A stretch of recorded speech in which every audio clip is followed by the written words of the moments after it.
You don't like my lyrics? Okay, dude. Oh, you don't like my Well politics? known through his Do you podcast, even Real know what Talk knowledge with is? Zuby, Okay, dude. which has Now they surpassed wanna 3 mention million it. downloads. So now Please they wanna welcome censor me. all the way from the Energy, UK, and I control my legacy, Zuby. and I got friends and enemies. I'm working hard to make a milli, baby. Flow is never wheezy. Couple 100,000 fans, and it all started with a CD. Used to hustle on the street, and now they see me on the TV, going viral like Corona, so they try to quarantine me. Good day. It's amazing to see everyone out there today. How you guys all doing?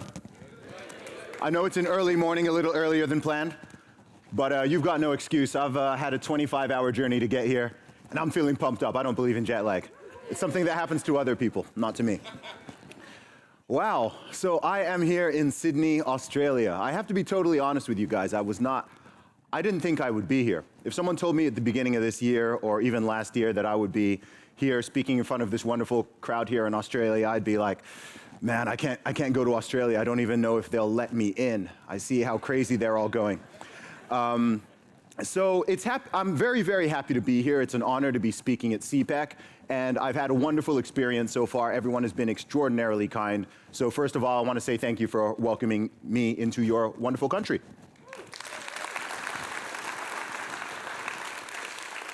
Now, as you all know, probably better than anyone else in the world, we've lived through a very, very bizarre time over the past 2.5 years. I know that people want to move on from it, and I understand that urge, but I think that there are many lessons that we can take away from it, and that there are things we need to keep in mind and talk about in the future. So when I was thinking about what I want to talk about here today in Sydney, last year, some of you guys may follow me on Twitter, I had a very viral thread. It was seen by over 15 million people, and it was called 20 Things I've Learned or Had Confirmed About Humanity During the Pandemic. Now, there's a lot of lessons here. I want to go through it all. I want to discuss it, and I want to give some key takeaways that I think are very, very important from it.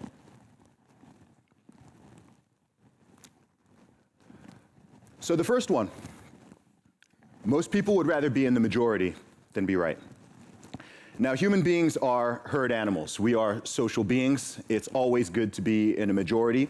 It's always good to feel like you are not the odd one out. It's pleasant to surround ourselves with people who are similar to us in various ways. Right here in CPAC today, it feels like we're in a safe space, right? We're surrounded by fellow conservative-minded people. We can talk openly and speak freely without feeling like we are the odd one out. However, there are times when the majority is not correct, and when just simply going with the herd and blindly doing and following and saying what the herd is doing and following and saying can lead to some very catastrophic consequences. So the first takeaway today is do not assume the majority is right simply by nature of it being the majority. Don't lose your independent thought. Make sure that you are always thinking critically and independently. And when you see something that is going wrong, don't hesitate to say that you see something going wrong. Point number 2 is that a significant percentage of people do have authoritarian tendencies. And you won't always know this or see this until stuff hits the fan and there is some type of real, manufactured, or imaginary crisis. Now, the authoritarian urge is something that's led to a lot of trouble all throughout history. You see this when people get some type of power over other human beings. Some people are able to deal with that well and not be too corrupted by it. And other people, no matter how much of a tiny, tiny smidgen of power you give them, you'll see that they very quickly want to dominate and assert that power on other people, oftentimes in very unfair ways. I'm sure many of you would have experienced this, especially over the last couple of years. And if you're someone who has felt that authoritarian urge within yourself, then that's something that you need to be able to recognize and resist. We are liberty-minded people in this room, people who value freedom, who value individual rights and individual responsibilities. And with that, even when you feel like you are the one with the good ideas, you don't want to be treating other adults as if they're children or infants, and we have to be able to resist this authoritarian urge. Point number 3, fear of death is rivaled only by the fear of social disapproval. And in fact, the latter may be stronger. Now, what I'm doing up here today, public speaking. Did you know that this is one of the greatest human fears? It's estimated that somewhere between 70 and 75% of adults have some degree of what's called glossophobia, which is fear of public speaking. Now, why would somebody be afraid of public speaking? We all have conversations every day.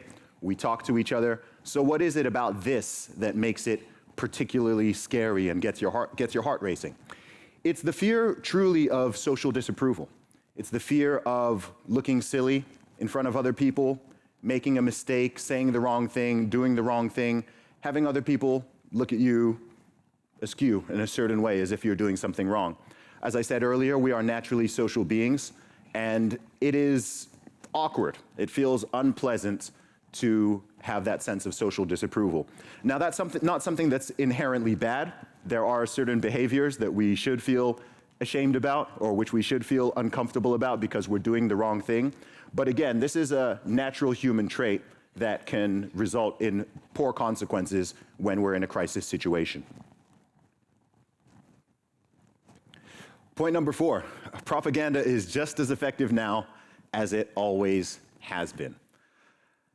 Now, we have been battered with propaganda for years, not just here in Australia, I'm sure, but in my home country of the UK, across the Western world, across the world as a whole. The entire globe set into panic, made to fear one another, our own families, our own friends, people divided and pitted against one another. Now, we think that in this age of the internet and having so much access to information that we would be more enlightened. But I think that the truth is, despite the barrage of thousands and thousands of messages and posts and tweets and comments and various pieces of media that we see every single day, the average person is still running on the same hardware as all of our ancestors. So it's easy to look back in the past and say, oh, those people were brainwashed. Those people were subject to propaganda. Look all throughout the 20th century. And the truth is, people are still susceptible to propaganda. And I think one of the best ways to defend yourself against it is to simply be aware of it. Simply be aware of it. Keep asking questions, keep questioning motives, and again, use your own independent thinking. Point number 5 is that anything and everything that can be politicized will be politicized by certain people. There's this phrase that some people use, everything is political. Now, I'm not a fan of that phrase at all. I think that there is a time and a place for politics, but I don't think that time and place is everywhere and with every single situation. I don't think that all sports should be politicized. I don't think all entertainment should be politicized. I don't think every single thing that happens in our world should be viewed through a political lens. I believe it's very, very divisive. So the key takeaway here is to not fall into this everything is political mentality. Be cautious when you start to view your friends, family members, fellow citizens as enemies and opponents that simply must be defeated, because that is how people become and remain unnecessarily divided. Point number 6, and this is a difficult pill to swallow right here, but this is to understand that some politicians and corporations will sacrifice and harm human lives if it is expedient to them, in terms of their profits, their power, and exerting a degree of control on the population. Now, if anyone here has had even a rudimentary study of history, or even just looks at things that are going around the world right now, in this moment, and all throughout our lives, this shouldn't be shocking. When you read it like that, and when you say it out loud, it seems shocking, but it is simply the truth. And I think it can be difficult to fathom, because if you are a decent, kind, compassionate human being, the thought of doing this seems very, very foreign. And it typically is, and it's good that it's a foreign concept to most people. But it's simply the reality that when money, power, and control, and social status are at play, there are people who will do very, very bad things, and oftentimes hide it in goodness. Point number 7, following on. Most people do believe the government acts in their best interest, even people who are very critical of it. Now, it's very, very trendy to say, I don't trust the government, I don't trust the media, but the truth is most people do, especially when under the influence of fear. People tend to look up and they want to be told what to do. They look to their state authorities, They look to the government, they look to the politicians, they even look to the television and what's being said in the media, and they want to be told what they should do.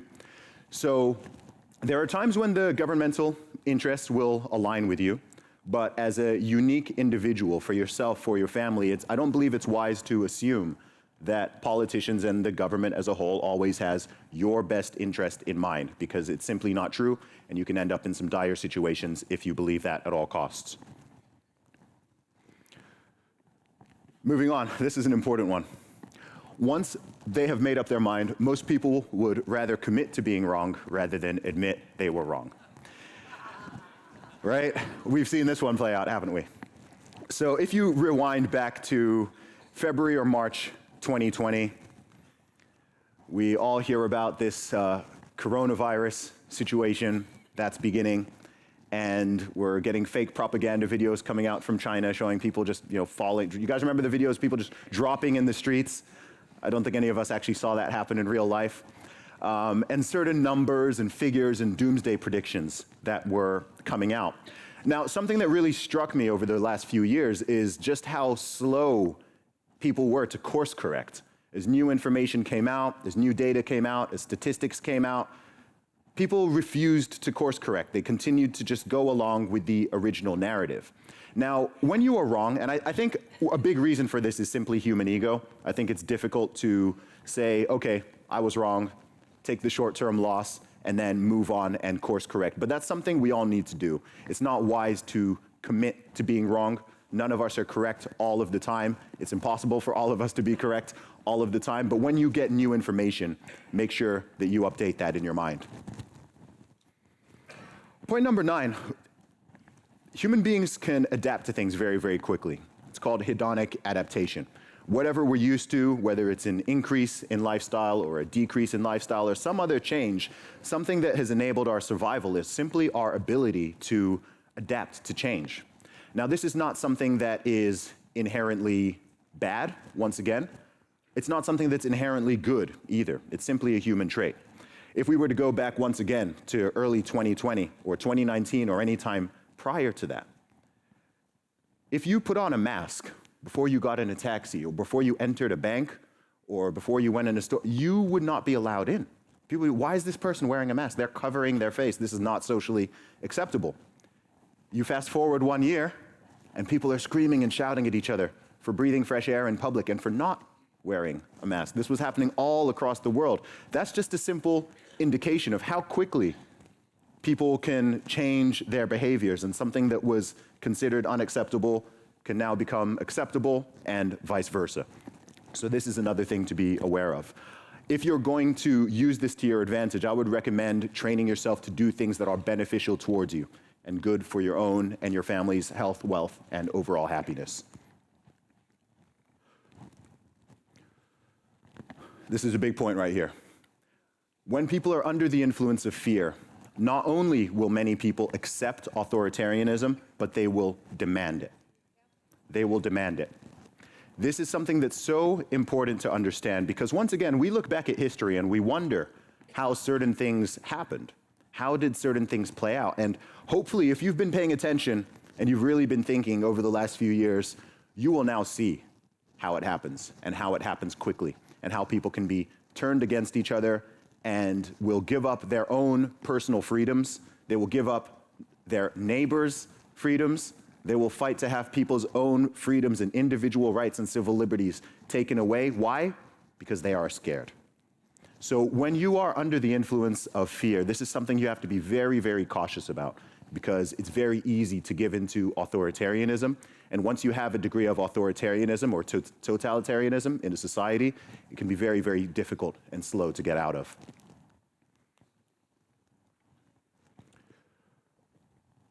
I think I missed a point there. One moment.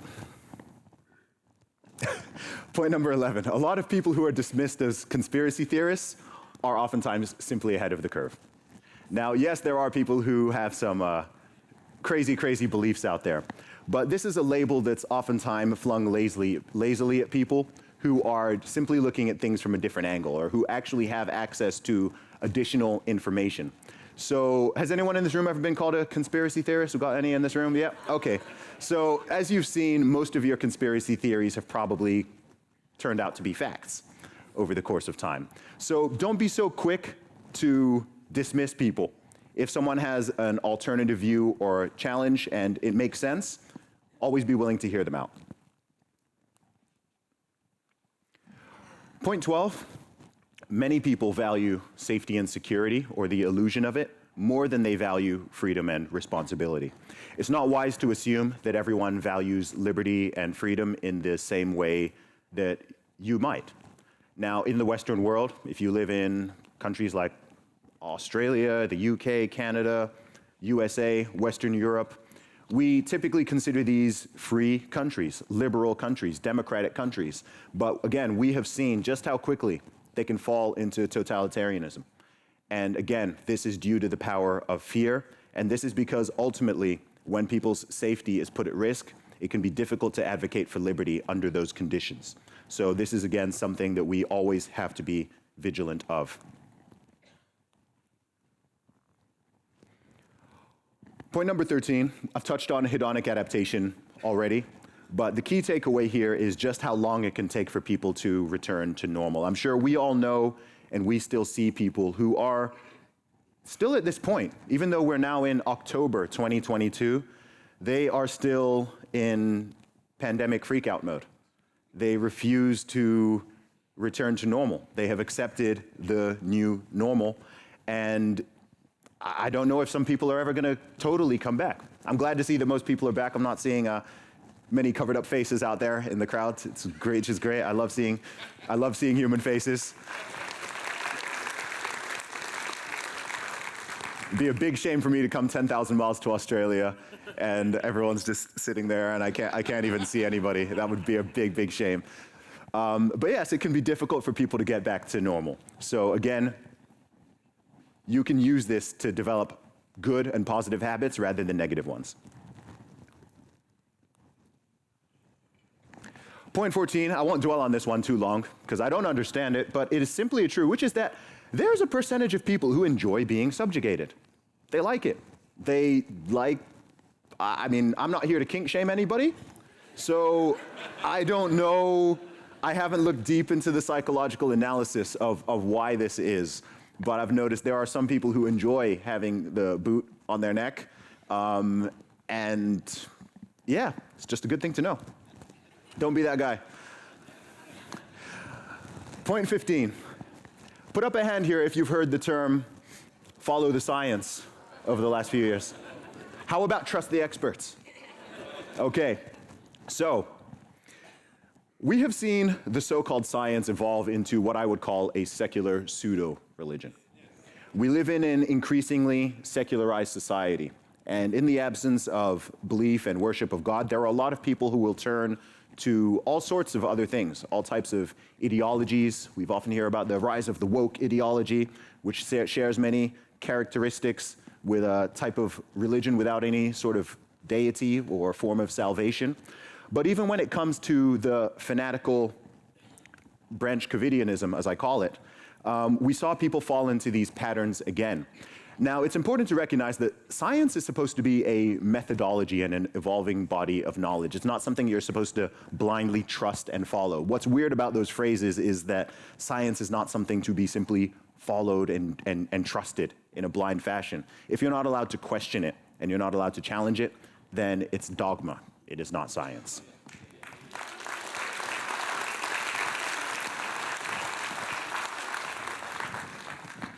Point number 16, if you understand this, then you will understand a lot about politics. But this is simply that many people care more about looking like they're doing the right thing rather than actually doing the right thing. As a free thinker, as people with conservative leanings, it's important to consider whether a policy or something you're proposing, an idea you have, whether it simply sounds good or if it does good. And I think over the course of time, a big problem we're having is that people are going more with the feels than they are with the reals. People are doing things, people are virtue signaling rather than being virtuous. People are advocating for policies that make them feel good and feel and appear like a good person rather than things that actually do good. And I think we need to focus more on doing good rather than simply feeling good.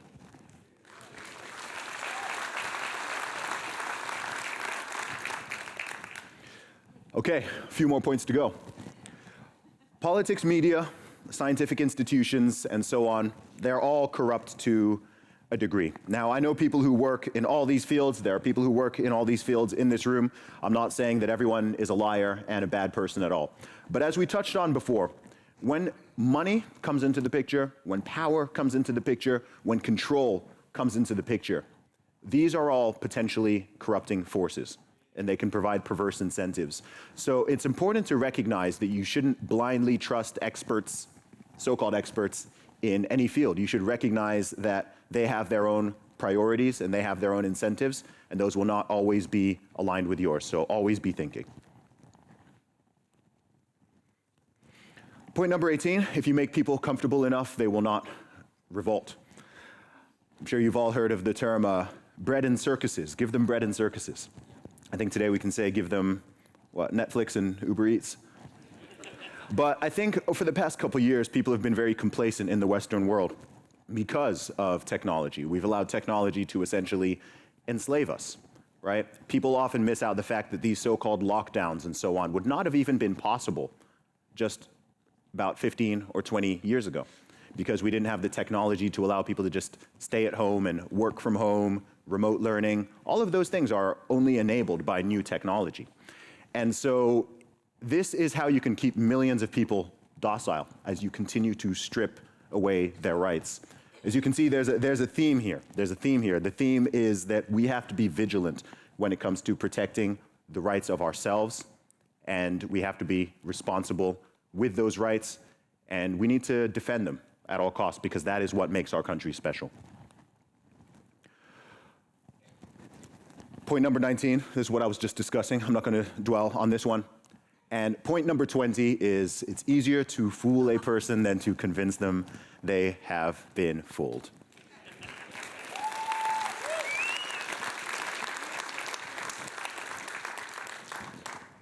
So the main thing I want to say in conclusion here today is we all have to recognize how important freedom and liberty are. These are not things that are easy to come by globally nor historically, and we have to continually fight for our own freedoms and liberties against authoritarian impulses. I'm very, very happy to see that Australia is returning or has returned to a semblance of normality, because I was looking from a big distance and I was genuinely worried about my Australian friends over here, just like I was worried about my Canadian friends.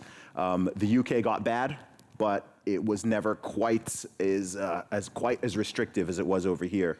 So I hope that now we are in calmer times and that minds have mellowed a little bit. I hope that we take some of these lessons about humanity and we make sure that this does not happen again, and we resist to all these urges. Thank you very much. I appreciate you. Thank you.